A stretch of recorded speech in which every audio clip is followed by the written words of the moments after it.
Hey, I'm not going to say good morning because it's not for a change. I'm not on my morning walk. I'm on my early evening, late afternoon, whatever you want to call it, walk. And here's my monthly dose of talking about sleep and the importance of sleep. Every month I share, at least one podcast or book or whatever about it. So, yeah, for April, this is it. Right? There's a podcast about sleep hacking habits, and that I'll share the link. You can hear about all the science and from all the professionals. Clearly, I'm not a professor of sleep or any qualifications, but I read a lot from the guys that are. It's really simple. Sleep, as I've said before, is so important to our well-being, mind, body, and spirit. Yet we give it the least amount of attention.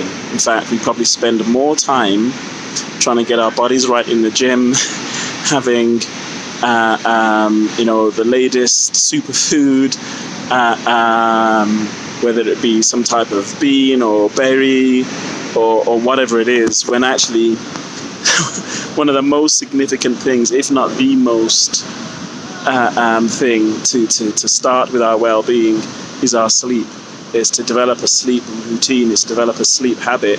It's to, just like when we were kids, we had a bedtime routine before we go to sleep. Actually, what we weren't told, but what we do now know from the science of it all, is that as adults, we actually need a bedtime routine. Whether it's an hour before bed, an hour, 90 minutes before bed, whatever it is, right? We should be switching off devices. We should be dimming our lights. Obviously, being in total darkness might not necessarily work for everybody, but that's not what I'm saying. Turn off the devices, dim the lights, listen to some music read a book with a lamp, or if you've got a Kindle, or one of the devices that you can. And I know that's not accessible to everybody, so we've all just got to do the best that we can with what we have, where we are financially.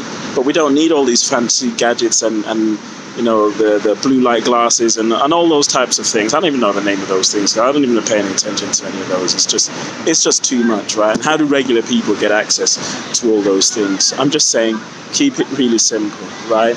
Get a lamp, put it in the corner, put something over it, meditate, do yoga, stretch, listen to a podcast, listen to an audiobook, read a regular book, have a bath, brush it, get washed, get ready for the day, maybe even use that hour to just, lay out your clothes for the next day, prepare the meal for the next day, pack lunch if you're taking a packed lunch into work. There's so many things that we can do in that hour and a half, whatever it is, to, wind down.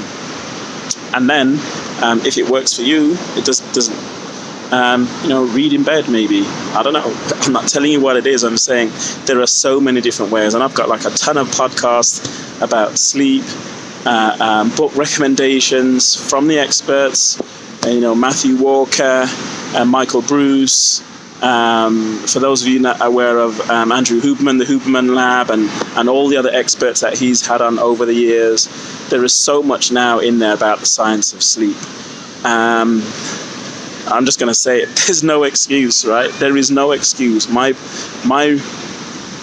purpose is to be the messenger, to share all that there is now to help all of us to have a better night's sleep. Because let's face it, even the sleep experts, when you hear them, they don't always get it right.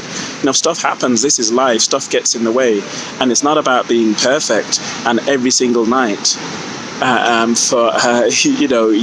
day after day, week after week, month, year of the year, it doesn't work like that. Life doesn't work like that. But actually, more often than not, we should be getting a good night's sleep. More often than not, we should be following a sleep routine. More often than not, we should be caring and giving a damn about the impact that our sleep has on our overall well-being. All right? Said with love, take care, bless up, peace.